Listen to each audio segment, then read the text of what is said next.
विनोद जी, पहला सवाल तो मेरा आपसे यही है कि योग निद्रा जिसके बारे में हम बहुत सुनते हैं, ये है क्या? जो एक सामान्य व्यक्ति रात्रि की 8 से 9 घंटे 10 घंटे की निद्रा करने के उपरांत भी इतने फायदे या लाभ नहीं ले सकता जितना एक योगी व्यक्ति कम समय लगाकर भी उससे भी ज्यादा लाभ प्राप्त कर सकता है, उससे ज्यादा उसको फायदे हो सकते हैं जी। ये अंतर है एक सामान्य व्यक्ति की निद्रा में और एक योगी व्यक्ति की निद्रा में। योग निद्रा से हमें लाभ क्या क्या होते हैं? मान लीजिए आपके पास रात्रि को किसी कारण आप लेट तक घर आए हैं या सुबह आपको अर्ली मॉर्निंग कहीं जाना है जी। आपके पास पूरी निद्रा का समय नहीं है, जैसे 6 से 8 घंटे की नींद आपके पास टाइम नहीं है जी। अगर मान लीजिए थोड़ा कम टाइम आपको लग रहा है कि आज तो 4 घंटे ही सो पाएंगे, 5 घंटे सो पाएंगे जी। उस स्थिति में अगर आप 15 से 20 मिनट बढ़िया ढंग से योग निद्रा करते हैं तो आपकी वो कमी पूरी हो जाएगी जी। आपकी वो जो 8 घंटे की अच्छी क्वालिटी वाली नींद जो है उसकी कमी पूरी हो जाएगी योग निद्रा करने से। बहुत बार ऐसा भी होता है कि हम सोते तो हैं लेकिन हमारा दिमाग नहीं सोता। आज का लोगों का लाइफस्टाइल आप जानते हैं जी। और हमारा खान पान कैसा है, हमारा फूड कैसा है, वो भी आप सबसे भली भांति परिचित हैं। और जो सामान्य व्यक्ति रात को सोता है तो रात्रि को वो टीवी टेलीविजन के आगे बैठा होता है, फोन देख के सोते हैं, सीरियल देखता है, सोशल मीडिया पे एक्टिव रहता है जी।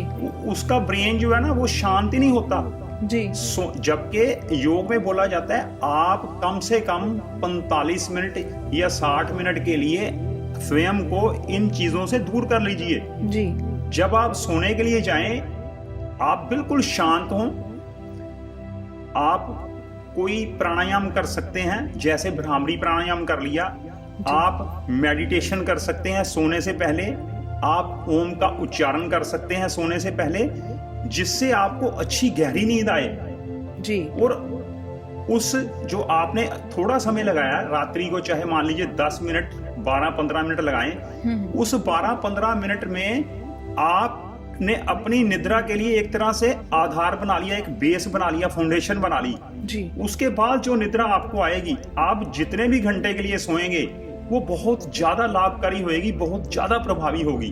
और जब आप सुबह उठेंगे तो आपको ऐसा लगेगा कि मेरे शरीर में इतनी एनर्जी है कि मैं अब जितने मर्जी घंटे काम कर लूं, ऐसा महसूस होगा आपको। एक सामान्य व्यक्ति की अपेक्षा आप जो कार्य करेंगे आपकी उस कार्य को करने की स्ट्रेंथ जो है वो ज्यादा होगी।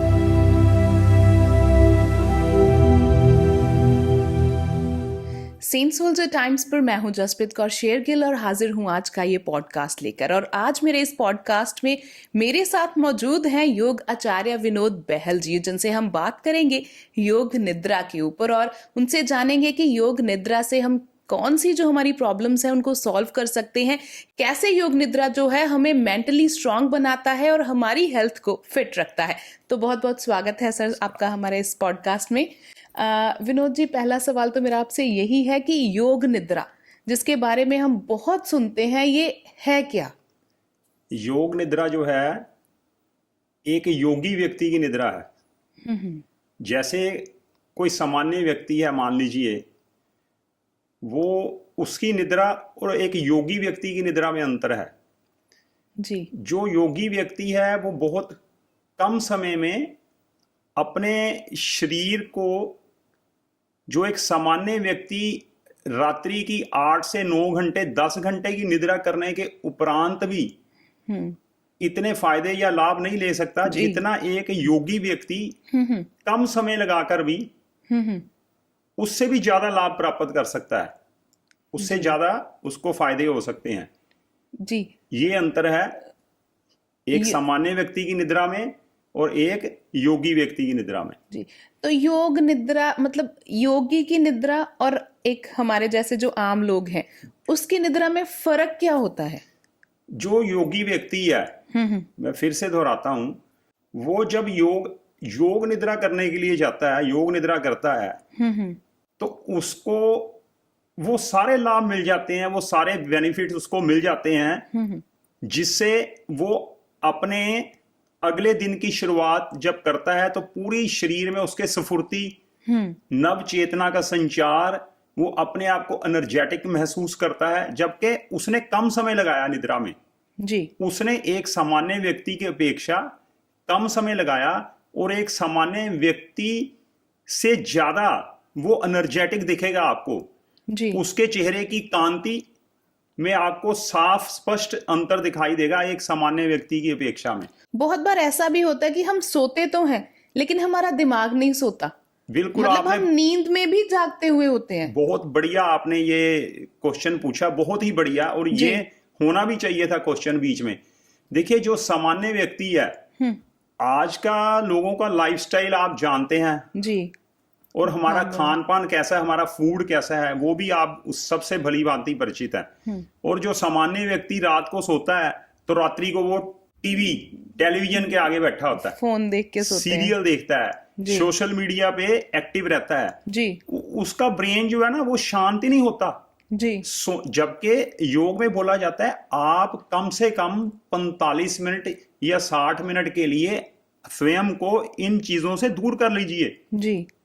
आप 1 घंटा या 45 मिनट इनसे अपनी दूरी बना लीजिए। जब आप सोने के लिए जाएं, आप बिल्कुल शांत हों। आप कोई प्राणायाम कर सकते हैं, जैसे भ्रामरी प्राणायाम कर लिया। आप मेडिटेशन कर सकते हैं सोने से पहले।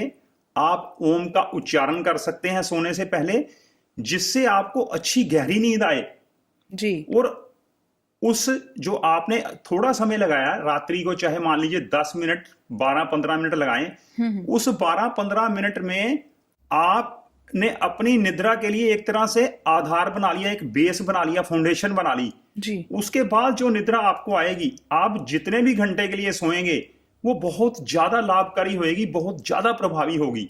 और जब आप सुबह उठेंगे तो आपको ऐसा लगेगा कि मेरे शरीर में इतनी एनर्जी है कि मैं अब जितने मर्जी घंटे काम कर लूं, ऐसा महसूस होगा आपको। एक सामान्य व्यक्ति की अपेक्षा आप जो कार्य करेंगे, आपकी उस कार्य को करने की स्ट्रेंथ जो है वो ज्यादा होगी जी। और योग निद्रा और शव आसन जो होता है, इसमें क्या फर्क होता है? ये दोनों सेम है कि? शव आसन और योग निद्रा में थोड़ा ही अंतर है, ज्यादा नहीं जी। जब हम योग निद्रा के लिए जाते हैं, योग निद्रा करते हैं, तो वो जो शव आसन उसका आधार है एक तरह का। हम पहले शव आसन में अपने शरीर को शव की भांति बिल्कुल ढीला छोड़ देते हैं, बिल्कुल ढीला जी। कहीं कोई हिलजुल नहीं होती, कोई मूवमेंट नहीं होती। हम यहां तक के अपने ध्यान को भी, जितनी हमारी रिस्पॉन्सिबिलिटीज हैं परिवार की, समाज के लिए, देश के लिए, जितने हमारे कार्य हैं जी, जितना हमारा ध्यान बाहर की तरफ दिन भर उलझा रहता है, दिन भर हम बाहर भटकते हैं। आप आजकल युग ही ऐसा, आप जानते हैं जी। दिन भर इतना स्ट्रेस रहता है। अगर कोई जॉब में है, आप जॉब में है तो आपको जॉब का स्ट्रेस रहेगा जी। कोई बिजनेस में है, उसको बिजनेस का, ऐसे सबको स्ट्रेस बना ही रहता है। लेकिन जब आप शव आसन करते हैं तो आप अंतर्मुखी होते हैं, बाहर से अपने आप को काट देते हैं। काटने का मतलब बाहर से अपने ध्यान को हटा देते हैं और शरीर के भीतर गहराई में आंतरिक शक्तियों से जुड़ने का प्रयास करते हैं। तो ये जो शव आसन से शुरू होकर धीरे धीरे धीरे धीरे योग निद्रा तक ये पूरा होता है। फिर योग निद्रा एक्सट्रीम फॉर्म जो है जी, एक्सट्रीम फॉर्म है ये शवासन की। जैसे कि शवासन स्टार्टिंग का बोल सकते हैं और योग निद्रा जब हम शवासन को बहुत डीपली करते हैं। बिल्कुल ठीक कहा आपने, बिल्कुल जी। ये आगे की स्थितियां हैं ये जी। और योग निद्रा से हमें लाभ क्या क्या होते हैं? देखिए, योग निद्रा जो है, मैं आपको सबसे बढ़िया आप क्वेश्चन पूछ रहे हैं, बहुत अच्छी बात है।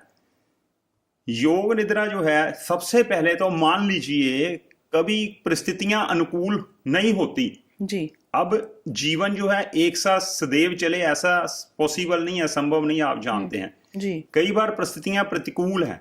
मान लीजिए आपके पास रात्रि को किसी कारण आप लेट तक घर आए हैं, या सुबह आपको अर्ली मॉर्निंग कहीं जाना है जी। आपके पास पूरी निद्रा का समय नहीं है, जैसे 6 से 8 घंटे की नींद आपके पास टाइम नहीं है जी। अगर मान लीजिए थोड़ा कम टाइम आपको लग रहा है कि आज तो 4 घंटे ही सो पाएंगे, 5 घंटे सो पाएंगे जी। उस स्थिति में अगर आप 15 से 20 मिनट बढ़िया ढंग से योग निद्रा करते हैं तो आपकी वो कमी पूरी हो जाएगी। जी। आपकी वो जो 8 घंटे की अच्छी क्वालिटी वाली नींद जो है उसकी कमी पूरी हो जाएगी योग निद्रा करने से। क्या बात है। तो योग निद्रा करते कैसे हैं? क्योंकि बहुत बार होता है कि नींद आ रही होती है लेकिन नींद आती नहीं है, नींद आने में भी हमें 1-2 घंटे लग जाते हैं। बिल्कुल, आपने बढ़िया क्वेश्चन पूछा है ये, क्योंकि फिर वही बात के हमारा साथ होता क्या, जब आप बेड पे सोने के लिए जाते हैं आपका ब्रेन चल रहा होता है, ये शांत नहीं होता जी। आपका मस्तिष्क जो है वो आने वाले कल के बारे में उसकी प्लानिंग कर रहा है। आप कल क्या क्या कार्य करने हैं, आपका ध्यान उस तरफ भटक रहा है। या आज हमारा कोई काम पूरा नहीं हुआ तो आपके ऊपर स्ट्रेस बना हुआ है जी। आज मान लीजिए कोई कार्य आपने करना था, आपको उसमें सफलता नहीं मिली, आपके ब्रेन के ऊपर उसका स्ट्रेस बना हुआ है। आपको कल कई कार्य करने हैं, आप वो सारे काम आपके दिमाग में घूम रहे हैं। उन परिस्थितियों में आप चाहे 8 घंटे बेड पे सोए हुए हैं, 7 घंटे बेड पे हैं आप, लेकिन आप करवटें बदल रहे हैं, आपको नींद नहीं आ रही क्योंकि आपका ब्रेन शांत नहीं है। जी। जो योग निद्रा है वो आपके मन को, मस्तिष्क को शांत करता है। बिल्कुल, योग निद्रा जो है वो शरीर के साथ साथ आपके मन को भी शांत कर देता है। शरीर तो शरीर का शिथिलीकरण तो हो जाएगा, लेकिन मन का शिथिलीकरण बहुत जरूरी है। जी। जब आपका ब्रेन, आपका मन शांत नहीं है, आप पूरी रात सोए हुए हैं, आप करवटें बदल रहे हैं, आपको बेचैनी हो रही है, लेकिन योग निद्रा में ऐसा नहीं है, क्योंकि योग निद्रा में आप अपने ध्यान को बांध लेते हो। आपने कल क्या करना है, कल की नहीं सोच रखते जी। आप प्रेजेंट में रहते हो। आप उस समय का सोचते हो कि मैंने इस समय जो मैं कर रहा हूं या कर रही हूं, इसमें मैंने कैसे अपने आप को अधिक से अधिक मेरे को लाभ मिले, जिससे मैं अपने कल जो सुबह जितने भी मेरे कार्य हैं उसको पूरी एनर्जी से कर पाऊं। उसके लिए योग निद्रा आपको तैयार करती है जी। कम समय में अपने शरीर को कैसे अधिक से अधिक विश्राम की स्थिति में लेके जाना है, कम समय में कैसे अपने मन मस्तिष्क को शांत करना है, ये योग निद्रा से संभव है जी। योग जो है, वैसे भी योग जो है ना, योग वो हमारे तीनों शरीरों को प्रभावित करता है।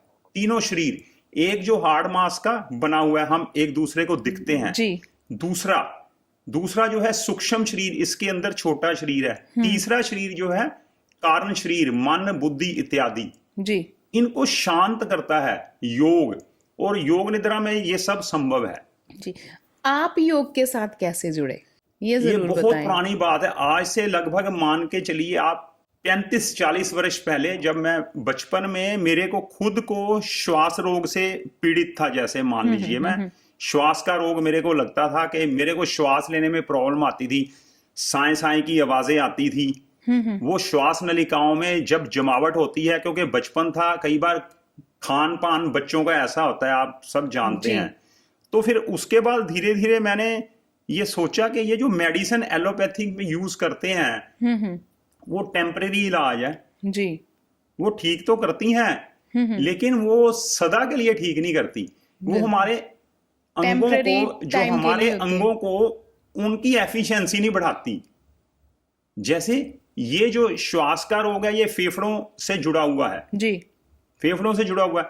तो कोई मेडिसिन ऐसी हो जो हमारे फेफड़ों को बढ़िया कार्य करने पर मजबूर कर दे, ऐसा तो शायद मैंने कभी सुना नहीं। हाँ, ये नहीं है कि एलोपैथी ठीक करती है, लेकिन उसका कारण ये हो क्यों रहे हैं, ये श्वास का रोग हो क्यों रहा है, वो इसलिए हो रहा है कि हमारे फेफड़ों की वर्किंग जो है वो जितनी होनी चाहिए उतनी नहीं है जी।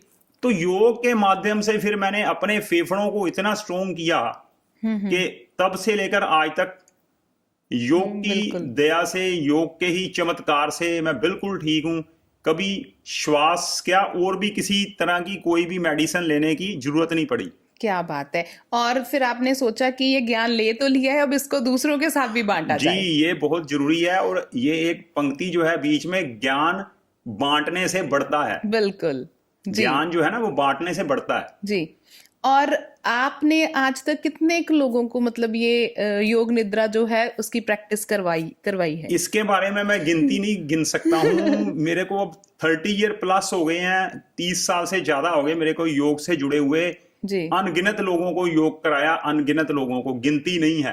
क्या बात है। तो जब आपको उनका फीडबैक आता है तो वो कैसा होता है? फीडबैक सब लोगों को इसका बेनिफिट होता है, लाभ मिलता है। लोगों की दुख तकलीफें दूर होती हैं, जी। लोग अपने आप को स्वस्थ एनर्जेटिक महसूस करते हैं, तभी जो है वो लोग लगातार योग की तरफ बढ़ भी रहे हैं और योग करते भी हैं। बिल्कुल। और जैसे कि आपने बताया कि योग निद्रा से हमारा जो मन है वो एकाग्र भी होता है, हमें साउंड स्लीप जो है वो मिलती है।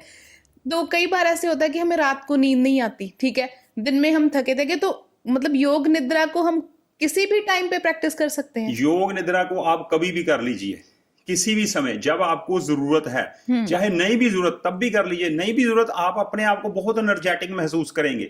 और जब जरूरत है तब तो करनी ही करनी है। अपने लिए, अपने शरीर के लिए 20 मिनट के लगभग निकाल लेंगे, वो 20 मिनट खर्च किए हैं और आने वाले आप 10 घंटे बढ़िया अपना जीवन आपका चले, आप अच्छे से अपने कार्य कर पाए, एनर्जेटिक होकर कर पाए, तो इससे बढ़िया तो और फिर शायद कुछ हो नहीं सकता। बिल्कुल। 20 मिनट लगाइए और 8-10 घंटे, 11 घंटे अपना बढ़िया एनर्जी से काम करिए, प्रसन्नचित रहिए, आपका शरीर एनर्जेटिक महसूस करे, स्फूर्ति हो, उसमें चुस्ती हो, तो और क्या चाहिए? क्या चाहिए? बिल्कुल। इसमें आयु भी आड़े नहीं आती। ये नहीं है कि कोई मतलब आयु का कोई ज्यादा सीनियर एज में है तो वो अपने कार्य को, ऐसे कुछ भी नहीं। योग एक ऐसी कला है कि आयु भी इसमें आड़े नहीं आ सकती। क्या बात। आयु जो है, एज जो है, वो बाधा नहीं बनती। जी बिल्कुल। और इससे अच्छी बात और क्या हो सकती है? क्योंकि अगर हम एज की बात करें तो बहुत बार ऐसे हो जाता है कि नहीं, मेरी उम्र कहाँ है, अब मैं ये सब क्यों कैसे करूंगी, है ना?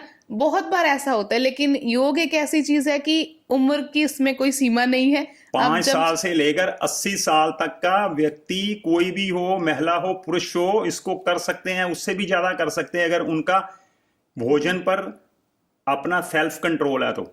जी। और विल पावर भी चाहिए होती है। विल पावर तो हर कार्य को करने के लिए विल पावर तो जरूरी है, आप जानते हैं। इच्छा शक्ति मजबूत होगी तो आप सब कुछ कर सकते हैं। बिल्कुल। अगर इच्छा शक्ति नहीं है तो फिर तो जीवन में आप जब कुछ मन ही नहीं है तो फिर कुछ भी नहीं होगा। भी नहीं कर सकते। और कहते हैं ना कि तपस्या जो है वो मन मार के करनी पड़ती है। जी बिल्कुल, योग एक साधना है। बिल्कुल, योग जो है ना वो एक साधना है। जी। तो सर, योग निद्रा के बारे में हम बात कर रहे हैं, उसके फायदे भी हमने जान लिए, बट ये योग निद्रा करते कैसे हैं? देखिए, योग निद्रा के लिए कुछ आपको ज्यादा किसी चीज की आवश्यकता नहीं होती। कोशिश करनी चाहिए वेदर, मौसम के अनुसार। अगर मान लीजिए आजकल जैसे इन दिनों अभी मौसम जो है ठीक है, ज्यादा शीतकालीन स्तर जो है शुरू नहीं हुआ, ज्यादा सर्दी नहीं है, तो आप चाहे तो ज्यादा खुली नहीं किसी बरामदे में, वहां पे एक नीचे आसन बिछा लीजिए अपना। जी उसके ऊपर आपने अपनी राइट एल्बो की हेल्प लेके लेट जाना। बिल्कुल शरीर को अत्यधिक ढीला छोड़ देना है, हाथों और पैरों में सुविधाजनक अंतर बनाना है। और जैसे मैंने पहले बताया, अपने मन को बाह्य जगत से हटा लेना है और हिलजुल नहीं करनी, क्योंकि ये शवासन की तरह ही, शवासन का हम आगे का हिस्सा कह सकते हैं इसको, तो उसके लिए शवासन की तरह हमने अपने शरीर की पहले आरंभिक स्थितियां बना लेनी है। क्योंकि शव आप जानते हैं, ना हिलता, ना जुलता, ना बोलता, ना डोलता, सबसे जरूरी बात ना विचारता। देखिए कितनी महत्वपूर्ण बात है, शव के मन में कोई विचार नहीं आता। बिल्कुल। उसी तरह की हमने अपने शरीर की स्थितियां बनानी होती है। खाली हमारे श्वास चलते रहते हैं, हमारे श्वास चलते रहेंगे, बाकी शरीर ऐसे जैसे मिट्टी का ढेर पड़ा होता है एक पृथ्वी पर, उस तरह हमने अपने शरीर की स्थितियां बना लेनी। उसके बाद हमने अपने ध्यान को, अपने मन को पांव के अंगूठे से, पैर के नख से, मैंने नेल से लेकर सर की चोटी, और सर की चोटी से लेकर पैर के नख तक, नेल्स तक, एक एक अंग को निहारते जाना है और ढीला छोड़ते जाना है। ये हमने उसका मानसिक अवलोकन करना है अपनी मन की आंखों से। जैसे मान लीजिए, मैं आपका ज्यादा समय नहीं लूंगा, पर इस तरह से बताऊंगा कि सामने वाले जो दर्शक आपके देखें उनको समझ में भी आ जाए। सबसे पहले अपने ध्यान को जैसे दाएं मतलब राइट पैर के अंगूठे पर फोकस करना है, उस अंगूठे की आकृति, उसकी शेप, आकार देखनी। पश्चात पांव की पहली उंगली, फिर दूसरी, तीसरी, चौथी उंगली जो सबसे छोटी है, फिर पैर का नीचे का हिस्सा जो थोड़ा उभरा हुआ होता है बाहर की तरफ, फिर मिडल वाला पार्ट जो एक तरफ से तो फ्लैट है, एक तरफ से कर्व है। फिर अपने ध्यान को एड़ी पर फोकस करना, तो ये पैर का पूरा मानसिक अवलोकन कर लिया। फिर अपने एंकल ज्वाइंट, टखने के जोड़ को देखना है। पश्चात उसके अपने नी ज्वाइंट को, जो हमारे शरीर का सबसे बड़ा जोड़ है जी। अगर मैं बहुत विस्तार में जाऊंगा तो ये आपकी चर्चा बहुत लंबी होने वाली है। फिर मतलब शरीर के एक एक अंग हाँ, का जो है एक वो एक अवलोकन अंग को, करना है। थाइस को देखना है। फिर अपनी किडनी को देखना, राइट वाली। उसके बाद हमने अपने ध्यान को हमारे शरीर का सबसे महत्वपूर्ण हिस्सा हार्ट को देखना, अपने हृदय को जी। उसके बाद हमने अपने फेफड़े का, दाएं फेफड़े का ध्यान करना है, राइट हमारा लंग्स। जी। फिर अपना ध्यान कंधे तक ले जाना, कंधे के बाद अपनी एल्बो का, कोहनी के जोड़ का, फिर कलाई के जोड़ का, हाथों की उंगलियां, हथेली। इस प्रकार से आपने दाईं ओर से और ऐसे ही बाईं ओर से अपने शरीर के एक एक अंग को निहारना है और ढीला छोड़ता जाना जी। जब ये पूरा आपकी योग की यात्रा, ये मानसिक यात्रा पूरी हो जाए तो फिर उसके उपरांत आपने अपना ध्यान कपाल की ओर लेके जाना है।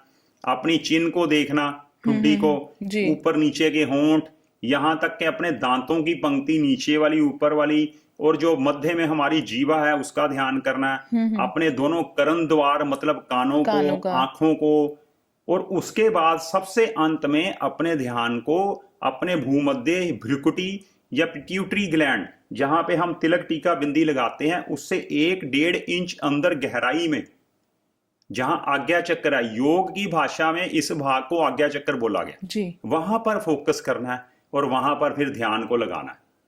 वहां पर अपना ध्यान अपने प्रभु के श्री चरणों में, जिनको भी आप मानते हैं जी, उनसे अपना ध्यान जोड़ना, वहां पे फोकस रहना, वहां पे थोड़ा समय लगाना, अपने परमेश्वर से बातें करनी, उनका मानसिक अवलोकन करना, उनकी वेशभूषा का ध्यान करना, अपने ध्यान को उनके साथ जोड़ना जी, उनसे प्रार्थनाएं करनी, उनका धन्यवाद करना कि उस ईश्वर ने हमें मानस जीवन प्रदान किया जी, जिसको पाने के लिए देवता भी लालायित रहते हैं, देवता भी चाहते हैं हम इस मृत्यु लोक में इंसान की योनि में आए जी। ऐसा करते हुए प्रभु का धन्यवाद करना है। फिर अपने ध्यान को नासिका के अग्र भाग पर टिकाना है और हमारे कैसे श्वास आ रहे हैं, जा रहे हैं, वहां ध्यान लगाना। पहले तो जो स्वाभाविक श्वास चल रहे हैं उन पर ध्यान, फिर इन श्वासों को थोड़ा गहरा लंबा करना और अंत में 3 बार ओम की ध्वनि करते हुए धीरे धीरे अपने पैरों को जोड़ना। धीरे धीरे आप अगर अच्छे से योग निद्रा कर चुके हैं ना, तो आप अपने पैरों को उठाने की, हिलाने की कोशिश करेंगे, आपके पैर हिलने को तैयार नहीं होते, इतना शरीर ढीला चले जाता है, इतना ढीला जी। आपको अपना शरीर जो है वो भारी लगना शुरू, आपसे उठाया नहीं जाएगा। वास्तव में वो जब करके उठेंगे तो बहुत हल्का होगा, लेकिन उस समय ऐसी परिस्थितियां बन जाती हैं, आपका मन नहीं करता मैं अपने पैरों को हिलाऊं, पैरों को जोड़ लूं, बाजुओं को भी जोड़ना, फिर राइट साइड से करवट लेके उठकर बैठना जी। और उसके बाद कोशिश करनी है कि हम थोड़ी देर के लिए किसी से बातचीत ना करें, शांत रहें। जो आपने शांति एकत्रित की है, जो पीस एकत्रित किया है, जो स्तर अपने शरीर का, अपने ब्रेन का, आपके मस्तिष्क का बना है, वो स्तर अभी बना रहे। तो इस प्रकार से धीरे धीरे आप रोज अभ्यास करेंगे तो आपको अभ्यास करने में आसानी होगी। एक तरह से ये मेडिटेशन भी हम इसको बोल सकते हैं। इसमें दोनों चीजें हो जाती है, मेडिटेशन भी हो जाती है इसमें जी, इसमें ध्यान भी लगता है जी। ये आधार है ध्यान का। शरीर को आप ढीला कर रहे हो, बिल्कुल स्थिर अवस्था में हो जी, बिल्कुल। ध्यान का आधार यही है कि आप उस स्थिति में बैठिए, उस आसन में बैठे, वो पोस्चर आपका हो कि आप हिले जुले नहीं, स्थिर रहें। तो ये योग बहुत गहरी विद्या है। और अगर जैसे आपने अब ध्यान की तरफ बात कर ली तो ये तो बहुत बढ़ जाएगा, चली जाएगी, बहुत लंबी बातचीत चली जाएगी, बातें बहुत सारी हैं, लेकिन समय का भी ध्यान रखना पड़ता है। ये फिर कभी अगर मौका मिले तो जरूर। और आपका बहुत बहुत शुक्रिया एक बार फिर से कि आप हमारे इस पॉडकास्ट में आए, इतनी सारी अच्छी अच्छी बातें बताई। और आई गेस जितने भी लोग हैं, जो साधारण लोग हैं हमारे जैसे, जिनको योग के बारे में या बहुत सारे आसन्स हैं उनके फायदों के बारे में नहीं पता, उनको जानकर बहुत खुशी हुई होगी। शुक्रिया। शुक्रिया जी, धन्यवाद।